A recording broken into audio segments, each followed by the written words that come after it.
When I think epic LEGO vehicle, a few come to mind, right? T-1 Typhoon from Dino Attack, LEGO's most obnoxious, beautiful helicopter. Or some of the vehicles from Exoforce perhaps, Striking Venom, Mobile Devastator, ridiculously massive and awesome. But my favorite might just be MT-101 Armored Drilling Unit from Mars Mission.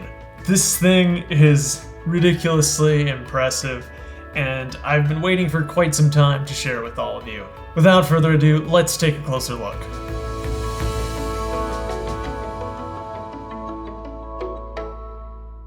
With its release in 2007, set number 7699, MT-101 Armored Drilling Unit would have been one of the largest Mars mission sets, only just falling behind Eagle Command Base. Somehow, this massive build only has 635 pieces. That's including the little alien spaceship on the side too. It's got 5 minifigs in total, 3 astronauts, 2 aliens, and it would have retailed for $79.99 back in 2007, which adjusted for inflation is roughly $112 today. I'm undoubtedly a big fan of Mars Mission. There were some really great wins in the theme, and there were some tragic losses as well. This, however, I think is a win. I mean, just look at this thing, even for only 635 pieces. And that's the amazing thing about this set. As I was putting this back together again for the first time in years, I looked at the part count and thought, oh, this is gonna be a lot smaller than I remember it being. 635 pieces, but it's not. It's still massive. So the piece that's probably standing out to you the most right now are these orange wheels. These are really special. They are exclusive in this color to this set, but they have been produced in 2 other colors. One of them being the old Imperial Star Destroyer, where these were produced in old light gray, and the other was an M-Tron set, which in fact Jang Bricks just reviewed on his channel, and it's actually a really great review, and you should go look at it if you somehow don't watch all of Jang Bricks' videos already. Those are the only 3 sets that this wheel mold came in, so it's hard plastic and virtually all hollow. And the designer here has used a very interesting technique by inserting this radar dish to kind of fill out that space and give the wheel some character. I should talk about the figures here as well. So we get 3 astronauts, which are pretty much exactly the same across all the Mars mission sets. They have different faces, and that's about it. However, I do like the prints a lot. There's some very clear callbacks to classic space, which is greatly appreciated for these guys.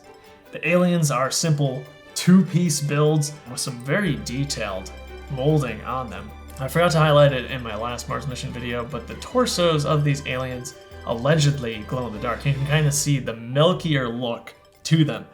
The glow is incredibly subtle, so subtle that I can't really capture it on camera, but you gotta trust me, they kind of glow.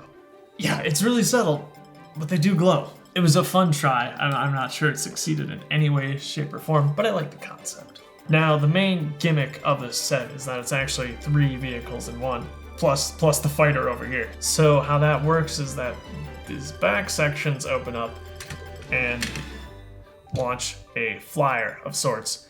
And from the flyer, you get this wonderful little vehicle, just a handful of parts, and it comes together to make this little bike of sorts.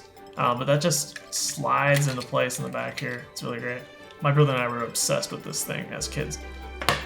The flyer is really fun in that the cockpit is actually accomplished using a trapdoor piece, which is really quite unique. The astronaut barely fits in there. I constantly hit his head going up and down, but it does work. And it is, again, very clever parts usage. A very big part that goes a long way. That's how they pull off the 635 piece count to make something this impressive. Of course, we have the familiar Mars mission canisters on the side, one holding the crystals that they are mining from the red planet, and the other an alien that they have captured.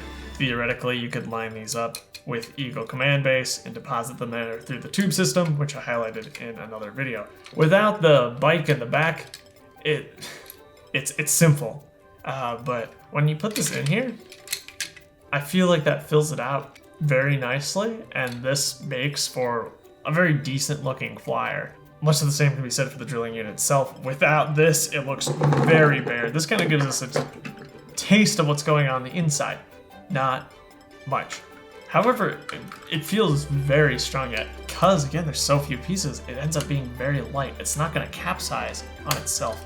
This also becomes a launch platform of sorts for the flyer, and it just locks cleanly into place there. And it's mostly held down by these panels in the back.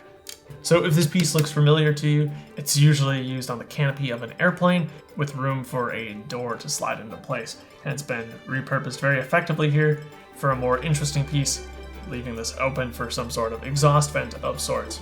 Now, of course, this is the drilling unit, and there is a drill to mine crystals. Though I can't help but think this is something of an afterthought, because this is just a big, massive, armored thing, and protecting this little tiny drill. The front can be accessed easily as well, making room for a very generously sized cockpit there, as would be expected. There's a number of control panels and such in there. There's these lights on the front. One thing I do really need to highlight about the design of this thing is the suspension. So there's two different types of suspension they've employed here. The front wheels actually, but that sways back and forth for some really fun turning motion, as you can see there. And then on the back, this entire mechanism leans back and forth here. Isn't that just fantastic? And, but you can see all the wheels move as they cross over my hand, which is incredibly satisfying. Just brilliant stuff that it can have that range of motion and still feel so solid. This set is a lot of technique. It was a rather complicated build, a surprisingly complicated build. Very satisfyingly so for an AFOL like myself. And of course, I do have to mention the little flyer. We've seen a lot of vehicles like this from Mars Mission. They tend to all look very similar, but not exactly the same. And this one is ever so slightly different than the ones that have come before it. But again, it feels like the bare minimum. And I'm glad the parts budget went towards this rather than towards this. So this one's interesting in that there's really no stopper for the wings, so they can kind of bend pretty far back.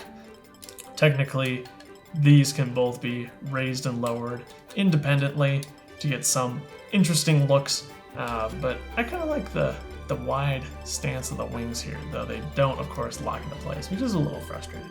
I can't imagine this fight is going to go well. You see, the armored drilling unit also has one of these bionicle sphere shooters. These are actually quite dangerous. It's firing pretty hard plastic at high velocity. I like it. I'm going to show you how this thing works at the risk of losing the ball forever as it rolls on the concrete floor to who knows where. Definitely one of my all-time favorite land vehicles, and definitely one of my favorite Mars Mission sets. I think it only just falls behind Recon Dropship to become the second best Mars Mission set ever made. Of all the waves, this one is absolutely phenomenal. It was a joy to build. It comes together so quickly.